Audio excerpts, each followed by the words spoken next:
We are back in Alto Piemonte. We talked about this a few months ago. You remember? Maybe you didn't watch, but you're going to watch now because this wine's really, really good with a great story. Let's refresh, shall we? Alto Piemonte, one of the hottest, coolest wine growing regions in the world right now. Tons of great wine. Well, not tons because all the vineyards are so teeny, teeny, tiny, but lots of great new labels with tiny production wines coming from this area north of Barolo and Barbaresco. We're talking Nebbiolo, but Nebbiolo in a cooler climate than Barolo and Barbaresco, which, if you've been watching the news or listening to Greta Thunberg or something like that, you know what's going on. It's getting hotter.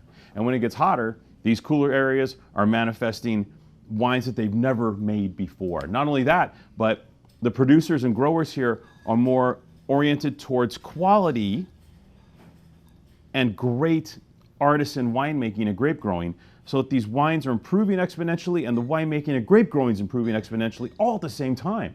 It's this wonderful confluence of events that we call the Alto Piemonte.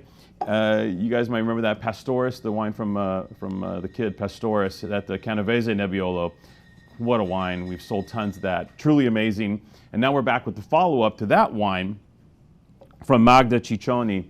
Magda and her husband Alessandro own a fabulous 18th century castle, the Castello di Castellengo. Easy to remember, that's a lot of casses.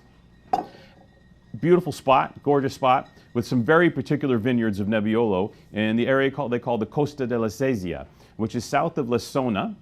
None of this makes any sense at all to 99% of you, and it barely makes sense to me, quite honestly. But that's kind of where it's at. Just right in the heart of Alto Piemonte, right in the heart of all these these beautiful hillside vineyards with marine, kind of clay, sandy soils. The Nebbiolo loves it here. It thrives here. And Magda and her husband own some great vineyards. Now, they own some vineyards that are actually within the appellation of the Costa della Sesia, or the DOC as they say. But they also own some vineyards just outside of the appellation, which in fact may be better than the vineyards that are within the appellation. But because these vineyards aren't in the appellation, they can only call the wine Vino Rosso, red wine, but in fact, it could be their best fruit. So here it is. This is the Castelli Castellengo Rosso della Motta Vino Rosso 2022. Now, the secret here is those marine clay soils with some sand in them. It's best of both worlds. The clay imparts structure, power, complexity. The sand imparts the aspect of Nebbiolo. And if Nebbiolo is going to be yummy, it's sand usually that kicks that into play. The roundness, the more supple nature of Nebbiolo kicks it into play. On top of this, 70 to 80-year-old vines in this parcel. All right? Some of the oldest Nebbiolo in Piedmont. And it's here. It's in this parcel. It's in this bottle. Just ridiculous.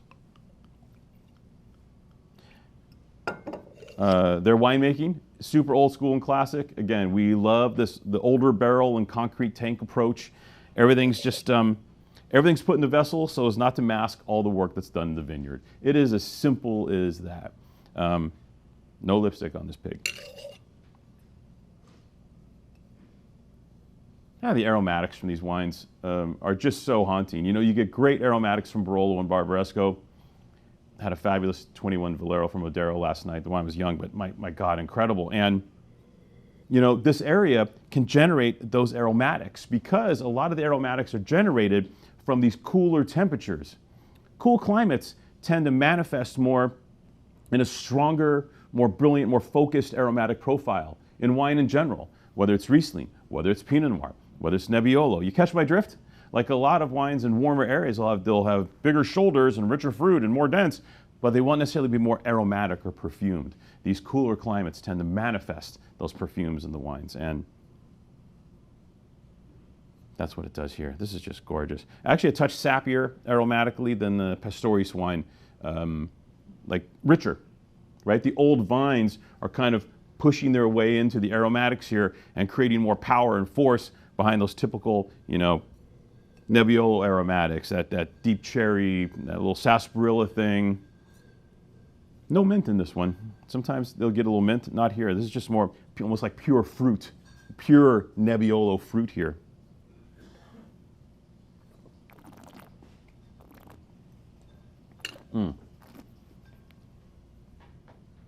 Oh, yes. You get the spice character on the palate. Great driving, forceful, old vine fruit carries all the way through the center of this wine. This wine delivers at the highest level for a wine around, get this, 20 bucks. Dude, like, seriously. This wine so friggin' delivers. Yeah, pour in a second pour. I know you guys watch that. You look for that. When that first glass goes down super easy, then it's only natural to manifest and dump a little more in there to continue this wonderful experience.